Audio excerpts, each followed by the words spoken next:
বিএনপিতে গণতন্ত্র প্রতিষ্ঠার নজির নেই বলে উপজেলা নির্বাচনে তাদের ৭৩ জন প্রার্থীকে বহিষ্কার করেছে দলটি।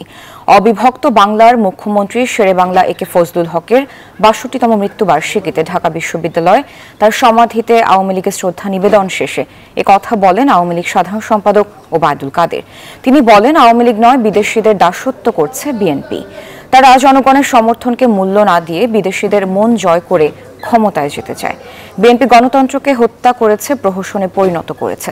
গণতান্ত্রিক বিধি বিধান তারা দলের মধ্যেও কোনোদিন মানেনি বলেও মন্তব্য করেন ওবায়দুল কাদের। দাসত্বের বিষয়টি এই তকমাটা বিএনপির সঙ্গে লেগে আছে। তারাই দাসত্ব করে ক্ষমতা পাওয়ার জন্য। তারা জনগণের সমর্থনকে তারা মূল বিষয় হিসেবে মনে করে না।